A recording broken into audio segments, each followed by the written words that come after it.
Jesus. Jesus. Where and or how did the name Jesus become the name in the New Testament for the Jewish God under the barbaric banner of Christianity? If we look at that name where it appears in the New Testament, it is a translation of a Hebrew name. That Hebrew name is Yeshua, which sounds more akin to Jehovah, not Jesus. Yeshua, Jehovah, Yeshua, Jehovah. Even Yaldabaoth, the true identity of the Jewish tribal god known as Jehovah, begins with a Y. If we look at the name in the Latin form of the Greek, it is Esus. If someone did not know the details, they could attempt to argue that the name Jesus, Jesus, was taken from that Latin Greek name, Esus, even though that Greek name is derived from the Hebrew Yehoshua. And Yehoshua comes from two words that when combined mean Jehovah is salvation. It ends up in circular reasoning, which leads to the conclusion that there is no reason to change his name to Jesus, when his name can be pronounced in the Latin Greek as Iesus. But there is a reason, a very good one, that explains why the Jewish son of an alleged virgin birth to a Jewess adolescent of circa 13 years old who was previously a temple virgin in the Jewish temple, impregnated by a ghost that is the Jewish tribal god, actually identified as Yaldabaoth, is called Jesus. Before I reveal what that reason is, I want to draw attention to two words. First one is master, and the second one is Lord. Master, which is the Greek word didaskalos, is translated as master, referring to Jesus 40 times. It's translated as teacher is 10 times. It's translated as master in a generic sense 7 times, and it's translated as doctor 1 time. That's the word master, didaskalos. The word Lord, which is the Greek word kurios, this word comes from the Greek word kuros, which means supremacy and is the equivalent of what a curator would be, like a curator at a zoo. Kurios is translated as Lord, uppercase L, 667 times. Lord with a lowercase l, 54 times. Master, 11 times. Sir with a lowercase s, 6 times, and sir with an uppercase s, 6 times as well. And it's used miscellaneous 4 times. That's Kyrios. So we have master and Lord. You're going to want to remember those 2 words. Now I'm going to provide a few examples of where master and Lord, didaskalos and Kyrios, are used in the New Testament. So it can be seen that not only was Jesus, Jesus, referred to as master and Lord in that New Testament, but that he referred to himself as such, allegedly, if he was indeed real. Master and Lord, taken from the King James Version Bible. I prepared these ahead of time. You can follow along if you want, or just trust me to read them verbatim as they appear. Matthew 8 verse 19, quote, "And a certain scribe came and said unto him, Master, I will follow thee whithersoever thou goest," end quote. Matthew 10 verse 24, quote, "The disciple is not above his master, nor the servant above his Lord. End quote. Matthew 22 verse 36, quote, Master, which is the great commandment in the law? End quote. That would be the Jewish law. Mark 10 verse 17, quote, And when he was gone forth into the way, there came one running, and kneeled to him, and asked him, Good master, what shall I do that I may inherit eternal life? End quote. John 13 verses 13 and 14. 13, quote, Ye call me master and Lord, and ye say well, for so I am. 14. If I then, your master and Lord, have washed your feet, ye also ought to wash one another's feet. End quote. So there you have a number of verses where not only are people allegedly calling Jesus Master and Lord, but Jesus does not refute them when they call him that, and he also refers to himself as that, and about people kneeling before him and washing feet. Obviously, there are many more examples that could be provided, with Master didaskalos being used 58 times and Lord Kyrios being used 748 times total throughout the New Testament each. And remembering that Christianity is a plagiarized religion of manipulations and inversions, I will now show where Jesus, J-E-S-U-S, came from. Julius Caesar and his vast military might via numbers were pushing the ancient Gallic peoples, the Celts, west from what was left of the vast expanse of their ancestral lands, where they once raised livestock, hunted, farmed, where they lived for many generations, had families, and worshipped their ancestral gods and goddesses. These lands ranged from present-day Turkey westerly along the Danube River, continuing all the way west to the ocean, and northerly along the Rhine, and encompassed areas that today are not only portions of Turkey, but Germany and Austria, Slavic areas, all of France and Switzerland, Belgium, parts of the Netherlands and Italy, and portions of the Iberian Peninsula. This was a vast territory where the Celts lived. But as I said, Julius Caesar was pushing the Celtic people even further west from those vast expanses. Before I continue further into the name of Jesus, I want to introduce you to Trier, T-R-I-E-R, Germany. It's on the Rhine River, and it is important.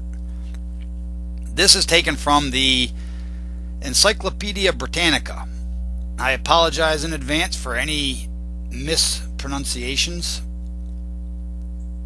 Quoting from Encyclopedia Britannica, quote, Trier, French Treves, Latin Augusta Treverorum, city, Rhineland-Palatinate land, state, southwestern Germany. It lies on the right bank of the Moselle River, surrounded by the foothills of the Eifel, Hunsrück, and Moselle Mountains, just east of the border with Luxembourg. A shrine of the Treveri, a Germanic tribe, is existing at the site circa 400 BCE, before Common Era. The Roman town was founded by the Emperor Augustus about 15 BCE, 15 BCE. The city's strategic position at a crossroads contributed to its rapid rise as a commercial and administrative center. It was the capital of the Belgic division of Roman Gaul in the 2nd century CE Common Era, an imperial seat in the 3rd century, and later as Treveris, the seat of the emperor responsible for Gaul and Britain. After it became a bishopric in the 4th century, the town was a center of Christianity north of the Alps, a status it maintained after its capture by the Franks in the 5th century. Trier was designated an archbishopric in 815, its archbishops becoming temporal princes with power over extensive territory. They were made electors of the Holy Roman Empire in the late 12th century. End quote. In the book The Celts by T.G.E. Powell, he states, quote, Caesar, who was not concerned in perpetuating accurate information on Gaulish cults, merely claimed that Mercury was accounted the greatest of the gods, and that Apollo, Mars, Jupiter, and Minerva were also worshipped. The Latin inscriptions on subsequent Gallo-Roman monuments show how misleading it would be to take Caesar's statements at face value. With the very large number of local Celtic deity names recorded in inscriptions, Mars is predominant in native associations, followed by Mercury, Apollo, Jupiter, and others. But these assimilations can be seen to mean nothing more than the approximation of a particular Roman god to the corresponding facets of any tribal god, and in some cases a Celtic name occurs allied both to Mars and Mercury. Ascription does not define the whole nature of the Celtic deity. In the same way, misunderstanding or indifference led Lucan, writing in the 1st century AD, to give inordinate prominence to 3 Celtic god names of which he had heard: Tyrannus, Tutates, and Esus. The corpus of Gallo-Roman inscriptions, which is very representative, shows these names to be quite obscure, but at best they might be epithets applicable to any tribal god. The Scholius on Lucan's poem Pharsalia variously equate Tyrannus with Dispater and Jupiter, while Tutates and Esus are both allied to Mercury and Mars. End quote. Upon hearing this name, Esus, god Esus of the Celts, apologists for Christianity engage in their mental gymnastics as usual. They throw out their typical words of old that they still like to use: barbarians or human sacrifices, etc. But the Christians never tell the truth. The truth of the matter is that Caesar did not care or was indifferent. He wanted conquest, and Lucan began using Esus in the 1st century of the Common Era. Then the New Age Jewish cult of Christianity picked up that name and assigned it to their subjugation religion. As pagan Celts were being barbarically tortured and massacred, dispossessed from their ancestral homelands by the Roman military via a holy war waged upon them by Christianity, the remainder of those pagans who were forced to convert, and I want to stress forced to convert or die, would have recognized that name Esus, which that name Esus means, I'll continue reading from The Celts by Powell. Powell had just stated from above that I just read to you, the Scholius on Lucan's poem Pharsalia variously equated Tyrannus with Dispater and Jupiter, while Teutates and Esus were both allied to Mercury and Mars. He continues, the general applicability of the Celtic names is evident, for Tyrannus is cognate with words for thunder, Teutates for people, and Esus probably for master. In case you missed that, Esus is cognate for master. Remember the Bible verses? Master and Lord. So returning to the Encyclopedia Britannica and searching Esus yields, quote, Esus, Celtic, Lord or Master, powerful Celtic deity, one of three mentioned by the Roman poet Lucan in the 1st century AD. The other two were Tyrannus, thunderer, and Teutates, god of the people. Esus's victims, according to later commentators, were sacrificed by being ritually stabbed and hung from trees. A relief from the Cathedral of Notre Dame in Paris portrays him as a bent woodman cutting a branch from a willow tree. This and a related relief from Trier, Germany, associate him with the sacred bull and his accompanying cranes or egrets. End quote.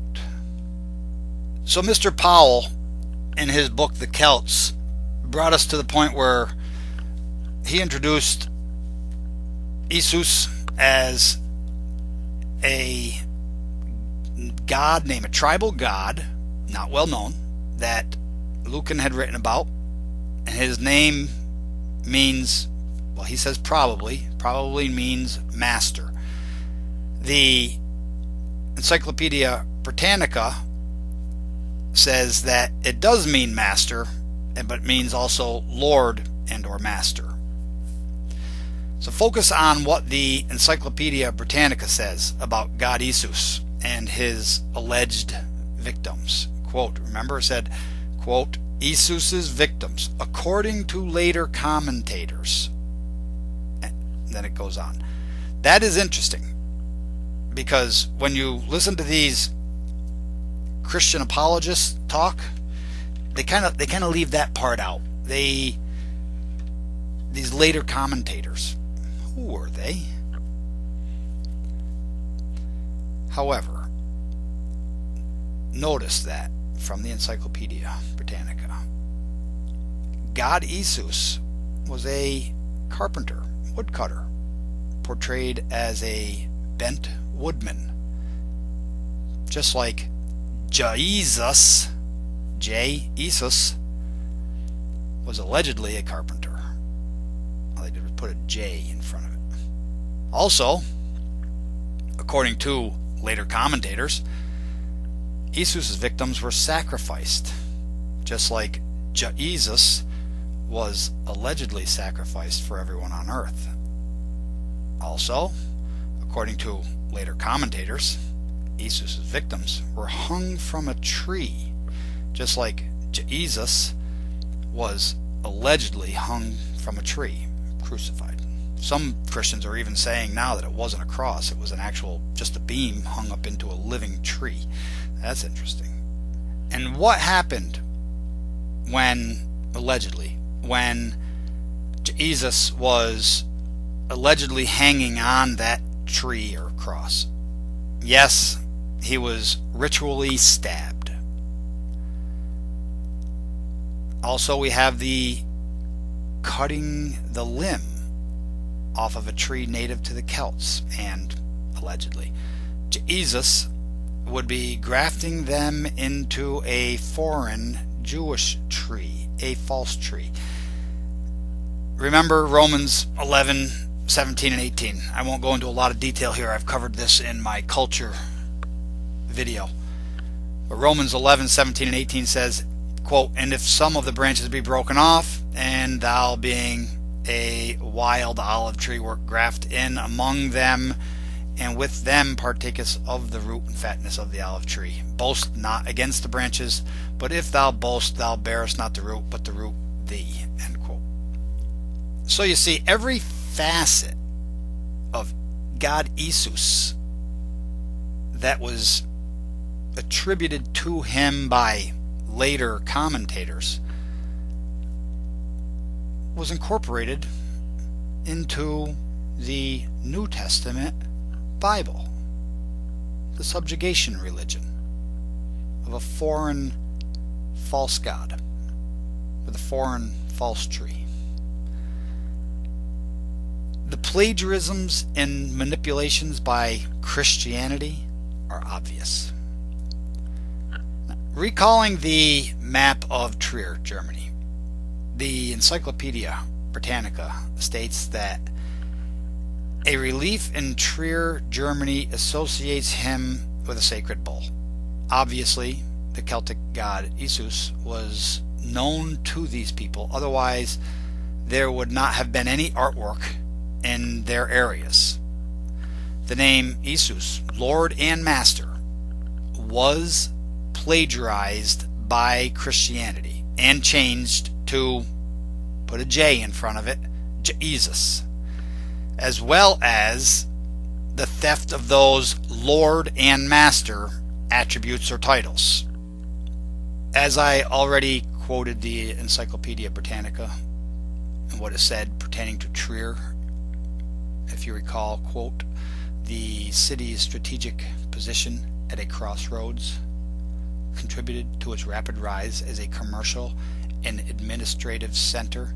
It was the capital of the Belgic division of Roman Gaul in the 2nd century Common Era, an imperial seat in the 3rd century, and later as Treveris, the seat of the emperor responsible for Gaul and Britain.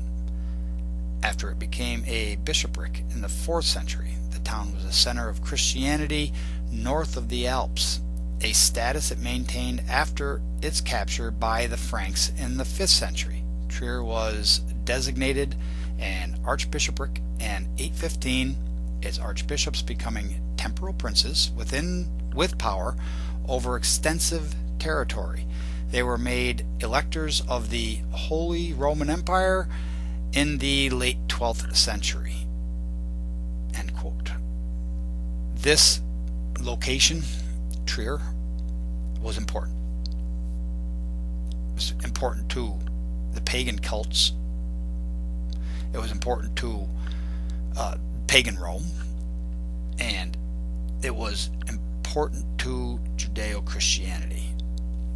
The Celts, ancient Gaelic peoples, who survived the barbaric Christian holy wars forced upon them and their families, were forced to worship a plagiarism of what was ancestral to them, a transliteration of a name to make it sellable, and it was for sale every Sun's Day, just like today is Sun's Day. It was for sale, and they would buy into it. Those pagans would buy into it. They were forced to, or they would be dealt with harshly. This new, violent, chaotic, depraved Jesus was of the Abrahamic cults, a Jew. He was and is a false god as well as a foreign one. This is unlike God Esus of the Celts, who, even though was called Lord and Master, there was no subjugation. There was no kneeling before me. There was no wash everyone's feet. Those came when the Jesus was stolen, plagiarized, and made into a subjugation religion. If you search for God Esus there's not a lot of information that's out there, which was probably why it was easy for them to add things, according to later commentators. He was a tribal deity. Some of the sources that you might pull up, even if it only has one sentence, may spell his name with an H, H-E-S-U-S, which would make it, to me, it would make it sound like either Jesus, kind of like you should probably be pronouncing Jesus. You gotta wonder if when people say Jesus H Christ, that plays into it at all. Just something to ponder. Where does the H come from in Jesus H Christ? I wonder if it comes from maybe that alternate spelling of God Esus. And now you know why and how he was given the name Jesus and where that name comes from. Nothing is original to Christianity or any of the other Abrahamic cults, all of which are still sacrificing our precious blood on foreign holy wars that are being fought over false tribal gods and their plagiarized texts that have absolutely nothing to do with our ancestry, our ancestral lands, our folk, our kin. They're just blood sacrifices.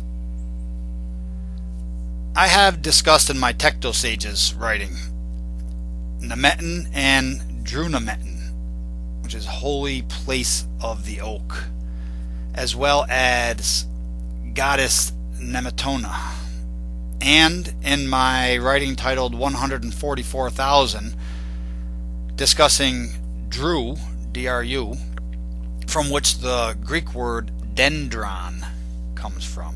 The Greek word dendron means an oak tree. I will link those writings in the video description.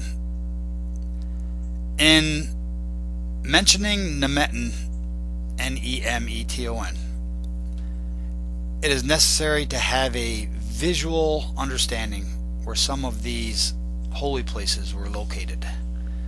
Remembering the map of Trier, Germany, and knowing that trees such as the oak, the beech, the yew, etc., were sacred, wherein some of the Twath were named or known for them. I will continue with a few more paragraphs from the Celts by Mr. Powell. The invention of Jesus from God Esus, or the plagiarism of his name and attributes, combined with the place locations of Trier and Alesia, help explain and confirm what I have previously stated. I apologize in advance for any of the mispronunciations. So this will be taken from pages 166 through 168 of the Celts, in the section titled The Sacred Enclosure. Quote, a widespread form appears to have been a sacred wood or tract of ground on which stood groves of trees. This seems to have been the general implication of the word Nemetin, which is widely distributed in place names throughout the Celtic lands. Some examples are Drunemetin, the sanctuary and meeting place of the Galatians in Asia Minor; Nemetobrija in Spanish Galatia; Nemeticum in the territory of the Atrebates in northeastern Gaul; and Nemetodorum, from which is derived the modern name of Nantir. In Britain, there was a place Vernemetin in Nottinghamshire, and in southern Scotland, Medionemeton. In Ireland, Fidnamed meant a sacred wood, but a Latin gloss for Nemed gives sacellum, S-A-C-E-L-L-U-M, which suggests a small shrine or enclosure. An 8th century glossary gives a plural word nemidus, evidently derived from Nemeton, and explains it in terms of the holy places of the woods. And the 11th century cartulary of the Abbey of Quimperle refers to a wood called Nemet, thus showing the continuity of Celtic traditions in Brittany. There are, as well, the references by classical writers to the woods in which the Druids performed their rites and sacrifices, but the Celtic word in question is not mentioned in these passages. Archaeology can do nothing to recapture the sanctity, even horror, of a natural wood, and from antiquity there is only Lucan's perhaps imaginary description of the sacred wood near Massilia. Side note, Massilia is present-day Marseille, which was destroyed by Caesar to provide timber for siege works.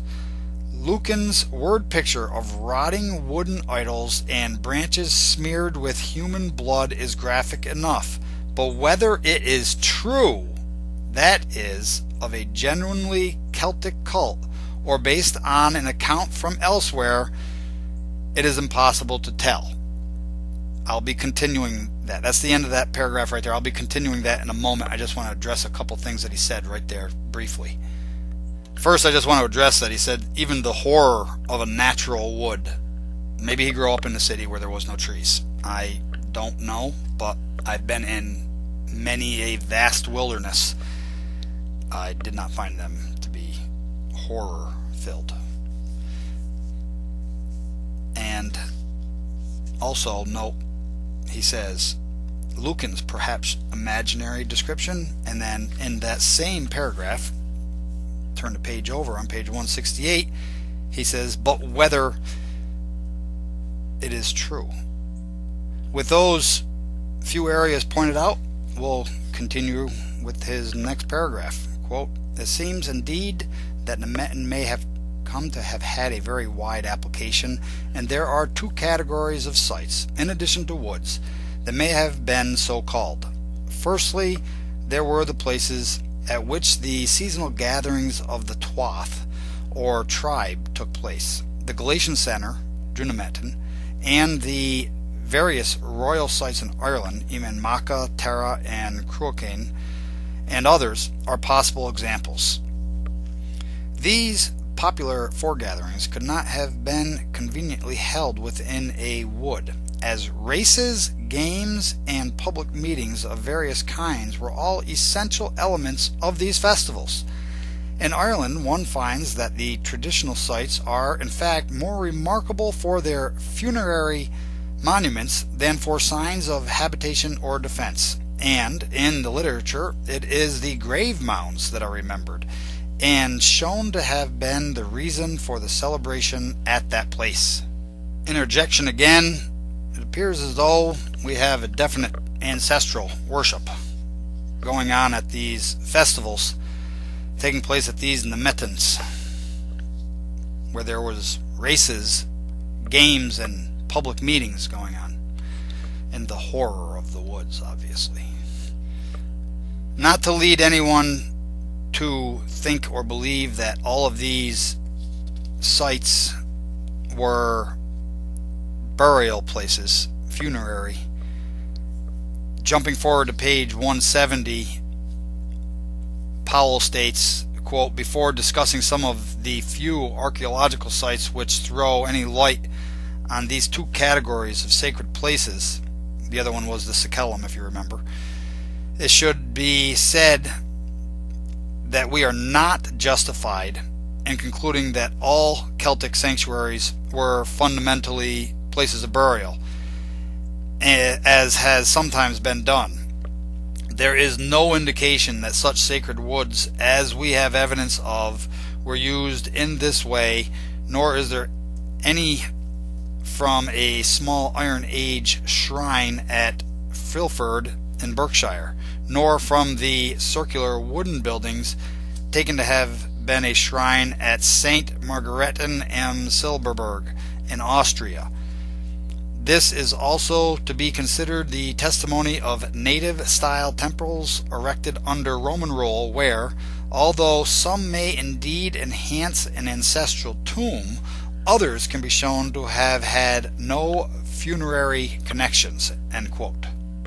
So when all things are taken into consideration, the location of Trier and Alesia, the Nemetans throughout the Celtic lands, the sacred sites, the sacred trees, Drew Nemetan, Dendron, Drew, the oak tree, which I mentioned in the linked writing that I did, 144,000 in Tectos Ages, both of them address that, combined with god Esus of the Celts being the tribal god in Trier, Alesia. And Jesus being an invention, a plagiarism of that name, and then that location being set up as a hub of Christianity. Like I said earlier, these plagiarisms and manipulations are obvious, blatantly obvious.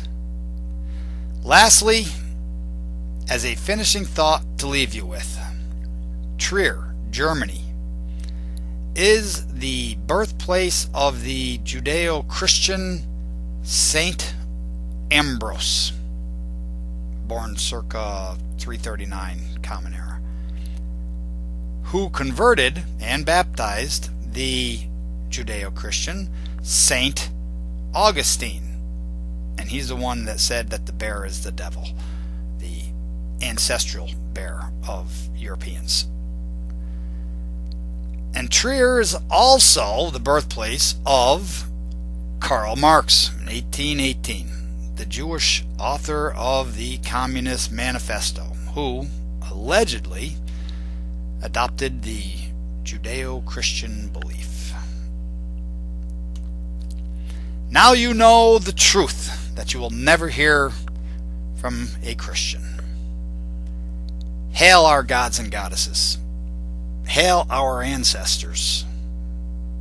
Wassail.